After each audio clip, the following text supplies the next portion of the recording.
అసలు ఈ అంబుడ్స్మెన్ అంటే ఎవరు? ఏ ఉద్దేశంతో అంబుడ్స్మెన్ వ్యవస్థను ఏర్పాటు చేయడమైంది? దీని పనితనం ఏంటి? బ్యాంకింగ్ అంబుడ్స్మెన్ పాత్రలు బాధ్యతలు ఏంటి సార్?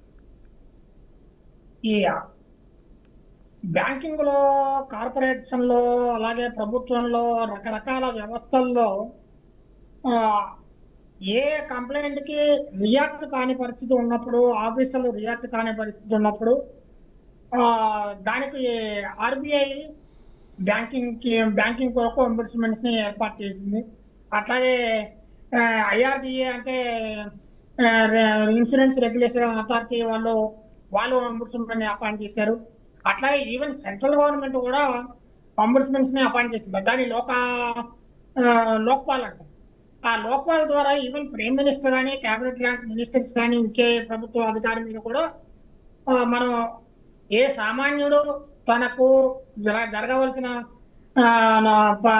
న్యాయపరమైన హక్కుల్లో ఏదైనా భంగం కలిగింది, తనకు ఏదైనా ఇప్పుడు బ్యాంకు సంబంధించిన లావాదేవీల్లో కానీ, ఇన్సూరెన్స్ సంబంధించిన క్లైమ్స్ లో ఏదన్నా లోపాలు జరిగినప్పుడు కానీ, ఆ పర్టికులర్ ఆఫీసర్స్ కి మనం కంప్లైంట్ ఇచ్చినప్పుడు, ఆ కంప్లైంట్ వాళ్ళు 30 రోజుల లోపల దాన్ని పరిష్కారం చూపనప్పుడు అంబుడ్స్మెన్ కి అక్కడ మనం రాస్తే, వాళ్ళు ఆర్బీఐ ద్వారా అపాయింట్ అయిన డైరెక్ట్ అంబుడ్స్మెన్స్ బట్టి కన్సర్న్ ఆఫీసర్స్ ని పిలిపించి దాన్ని ప్రాబ్లం సాల్వ్ చేసి ఇద్దరికి పరిష్కారం చూపించే మా అవకాశం ఉంది.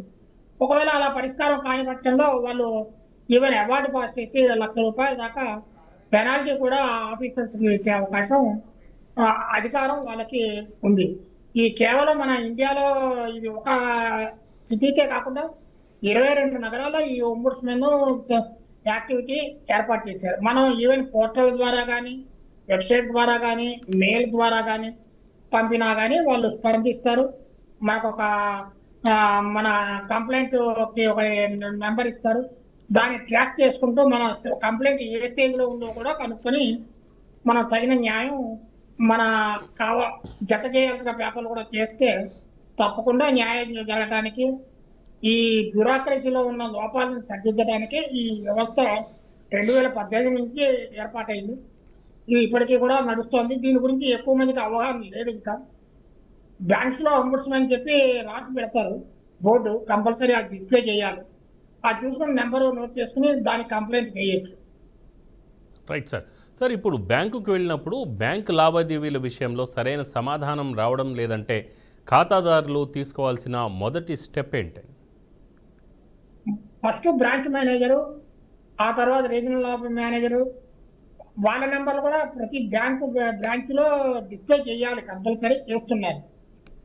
వాళ్ళకి కంప్లైంట్ ఇవ్వటం, ఆ కంప్లైంట్ మీద యాక్షన్ లేకపోతే ఒక్కొక్క బ్రాంచ్ అధికారులే అవినీతి